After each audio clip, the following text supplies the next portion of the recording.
बिस्मिल्लाहिर्रहमानिर्रहीम। अस्सलाम वालेकुम नाज़रीन, मैं हूं आपका मेज़बान दानिश अंसारी और आप देख रहे हैं मेरा YouTube channel Danish Ansari official. नाज़रीन, आज हम बात करेंगे मलिक महबूब साहब से। आप सबके फेवरेट हैं, मशहूर एस्ट्रोलॉजर हैं। अस्सलाम वालेकुम मलिक साहब, कैसे हैं आप? वालेकुम अस्सलाम। अल्लाह का करम है। आप बताएं कैसे हैं? अल्हम्दुलिल्लाह मलिक साहब, मैं भी ठीक हूँ। मलिक साहब, आज से 3 रोज़ कबल खान साहब ने अपने जो कायमा कमेटी के मेंबर से पीटीआई के, उनको कहा था कि वो इस्तीफ़े दे दें और आज 18 एमपीज़ ने अपने ओहदों से इस्तीफ़ा दे दिया है। जबकि दूसरी तरफ हुकूमत की तरफ से ये एतराफ़ किया जाने लगा है कि पिछले 30-40 साल में जो करप्शन हुई, उसकी वजह से सैलाब से जो सड़कें मुतासिर हो रही हैं, वो उसी करप्शन का नतीजा है कि हल्का मटीरियल इस्तेमाल किया गया। दूसरी तरफ आज वज़ीर-ए-आला पंजाब मरीम नवाज़ ने भी ये बात का एतराफ़ किया कि इंडिया की तरफ से जिस कदर पानी छोड़ा गया, इसकी हमें तवक्को नहीं थी, हम एक्सपेक्ट नहीं कर रहे थे। सर, हुकूमत की तरफ से जो है ये एतराफ़ किया जाना, ये क्या वजह है? हुकूमत अपनी ही करप्शन का एतराफ़ करे जा रही है, अपनी ही नाअहली का भी एतराफ़ कर रही है कि हम तवक्को ही नहीं कर रहे थे कि इतना पानी आएगा।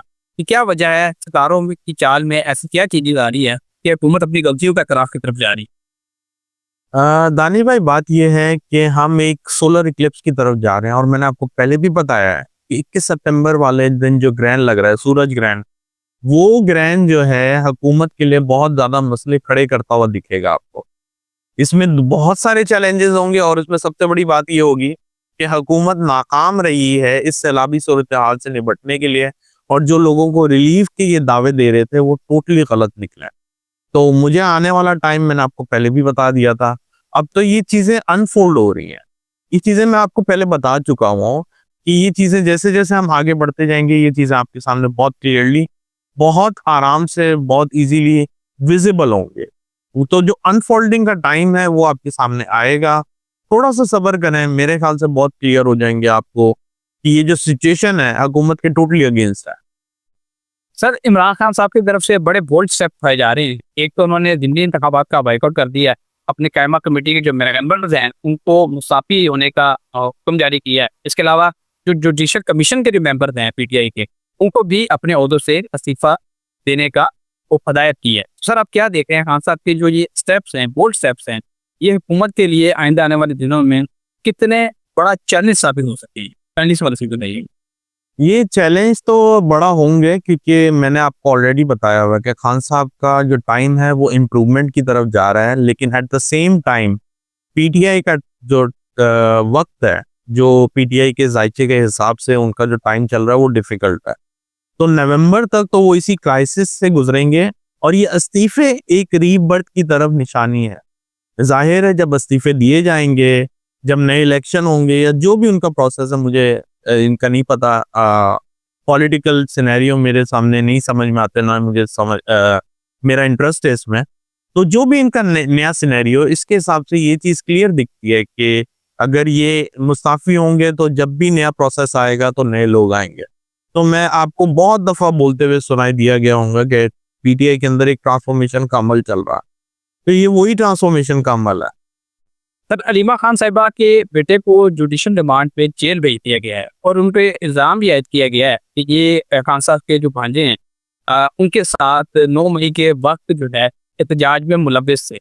आप क्या देख रहे हैं कि खान साहब के जो ये भांजे हैं, इन्हें जेल से रिहाई मिलेगी या कोई रिलीफ मिल जाएगा, या इन्हें भी उसी तरह कैदोबंद की जो सजा है वो भुगतना पड़ेगी? यार, इनका जायचा नहीं है मेरे पास, वरना मैं आपको जरूर बताता। हाँ, अलबत्ता अगर इनका ताल्लुक, मैं अभी से बता दूं, पीटीआई की पार्टी से है तो ये फिर जरा मसलों में आ गए। अगर इनका ताल्लुक नहीं है तो फिर इनका जायचे पे डिपेंड करता है, फिर इनका पीटीआई के असरात से कोई ताल्लुकात नहीं होता। Okay sir. सर, हुकूमत के लिए आप क्या देख रहे हैं कि आपने बताया हुआ है कि सितंबर में इंडिया की तरफ से कोई हावी दहशतगर्दी भी हो सकती है, कोई कार्रवाई भी हो सकती है, कोई नया महाज भी खुल सकता है। ये कितना बड़ा चैलेंज हो सकता है हुकूमत के लिए पॉलिटिकली, और हुकूमत क्या इस चीज़ को कंट्रोल कर पाएगी? और हमारी स्टैब्लिशमेंट, वो क्या हुकूमत का इस चीज़ में साथ देगी? देखिए, आपने सवाल गलत किया। आप ये सवाल करें कि क्या एस्टैब्लिशमेंट इस चीज को हैंडल कर पाएगी, क्योंकि एस्टैब्लिशमेंट की वजह से हुकूमत चल रही है। मैंने आपको बहुत दफा बताया, ये हुकूमत रिप्रेजेंट कर रही है उनको। अगर आप मुझसे सही मायनों में पूछें, इन एक्चुअल हुकूमत की कोई वैल्यू मुझे नजर नहीं आती। हुकूमत ऑलरेडी मई में खत्म हो चुकी हुई है। वो अलग बात है, चेहरे आपके सामने जो दिख रहे हैं वो ऐसे लिखते हैं कि ये हुकूमत चला रहे हैं, लेकिन हुकूमत ये लोग नहीं चला रहे। तो चैलेंजेस एक्चुअली इस्टेब्लिशमेंट के लिए खड़े होंगे। मैंने आपको 2 माह से बोलता हुआ आ रहा था कि आने वाले दिनों में जो हमारी फौज है वो अपने मोर्चों की तरफ या अपने काम में बिजी होती हुई दिख रही है। तो आप देखें मोर्चों पे तो वो इतनी अभी बिजी नहीं हुए हैं, वो अंदरूनी काम में बहुत ज्यादा बिजी हो गई हैं। और दूसरी तरफ वो बलूचिस्तान में भी बहुत ज्यादा अपने काम को सरअंजाम दे रहे हैं। तो इन शॉर्ट जो हमारे इस्टेब्लिशमेंट है वो बहुत बिजी है फिलहाल। ठीक है सर, इंडिया की तरफ से 100 नए तेजस तैयारे खरीदने की भी मंजूरी दी गई है और इसके अलावा इंडिया ने अपनी फॉरेन पॉलिसी में एक बड़ा चेंज लाते हुए रूस और चाइना के एक ग्रुप में जाने का भी फैसला किया है। पाकिस्तान को ये चीज़ कैसे मुतासिर करेगी, इस हवाले से भी बता दूं। देखें, इंडिया की जो मेजर दशा शुरू हो रही है 7 सितंबर को, वो ड्यूरिंग द इक्लिप्स स्टार्ट हो रही है।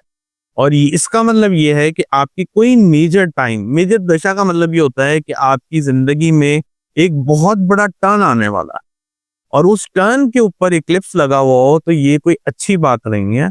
ये बहुत बड़ा जो है धब्बा है, जिसकी वजह से मुझे ऐसा लग रहा है कि इंडिया में पॉलिटिकल और ये जितनी भी फॉरेन पॉलिसीज हैं ये कोई काम नहीं आने वाली है। ये इनके लिए बहुत बड़ा चैलेंज बनेंगी और ये अपने से बाहर होते हुए दिखेंगे, गलत स्टेप लेते हुए दिखेंगे, एग्रेसिव होते हुए दिखेंगे, जिसकी वजह से जितने भी आसपास के ममालिक हैं मुझे इनके साथ फॉरेन अफेयर्स खराब होते हुए दिख रहे हैं, मुझे बेहतर होते हुए नहीं दिख रहा। Okay sir.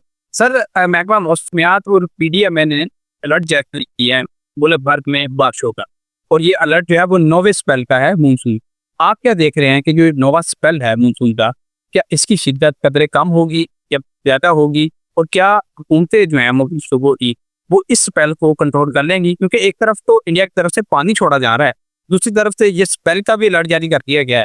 सर, ये तो काम खराबी की तरफ जाता दिखाई दे रहा है। लॉजिकली अगर बताना सर, आप किस सिचुएशन को किस तरफ जाते हुए देख रहे हैं? देखें, अगर ये 9th स्पेल है, number 9 is a Mars, action का नंबर है, मतलब आपको फुल एक्शन देखना है को मिलने वाला है।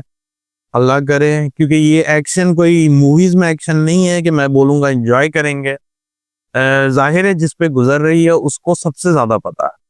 वो एक मिसाल है, कब्र का हाल मुर्दा ही जानता है। इसी तरह जो लोग अल्लाह ना करे और जो इस मुश्किल में अल्लाह करे उनकी मुश्किल जल्द आसान हो, उनको पता होगा कि एक्चुअल में ये हालात किस तरह वो गुजार रहे हैं। क्योंकि जब पानी आता है बहुत सारी चीज़ों को बहा ले जाता है, तो डेफिनेटली खाने पीने रहने हर चीज़ के लिए वो जो है एक लिमिटेड आइसोलेशन में आ गया। और मैंने आपको कल भी जिक्र किया था, ये आइसोलेशन मैं आपको बता रहा था कि मुझे ये आइसोलेशन दिखती है, लेकिन फॉर एनी रीज़न लोग जो हैं कुछ टाइम के लिए आइसोलेट होते हुए दिखेंगे, लेकिन ये पेंडेमिक जैसी सिचुएशन नहीं है। But for some time, for some reason they have to stay home. तो अब आप देख लें, वो लिमिटेड सिचुएशन में आ गए हैं, वो ना बाहर जा सकते हैं ना वो कहीं, मतलब उनका जो एक तरह से रिस्ट्रिक्शन का लेवल है वो बहुत ज्यादा बढ़ गया। तो ये चीजें आपको 15 सितंबर के बाद ही हल होती हुई नजर आएंगी। ठीक है सर।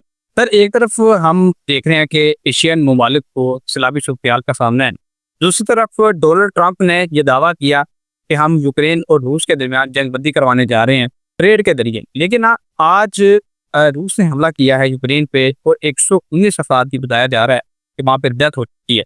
ये तो मामला किसी और तरफ ही जा रहा है। एक तरफ डोनाल्ड ट्रंप कुछ दावा कर रहे हैं और पुतिन की तरफ से कुछ और प्रैक्टिकल किया जा रहा है। आप क्या देख रहे हैं सिचुएशन को?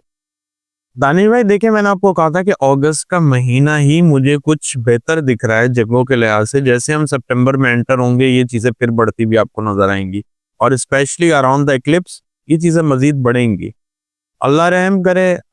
बट ये चीजें अभी मुझे डोनाल्ड ट्रंप के दावे धरे के धरे दिख रहे हैं। मुझे नहीं लग रहा कि अभी कोई आने वाले दिनों में कोई मेजर इम्प्रूवमेंट आ जाए। For the time being situation out ही रहेगी आपकी। ओके सर, बहुत शुक्रिया सर, आपने अपने कीमती बातों से कुछ वक्त निकाला और फिर प्रेडिक्शन हमारे साथ शेयर की। इंशाल्लाह नेक्स्ट प्रोग्राम में ऐसे ही इंटरेस्टिंग टॉपिक के साथ दोबारा पेश होंगे। अगली वीडियो तक के लिए मुझे और मलिक महबूब साहब को इजाजत दीजिए। अल्लाह।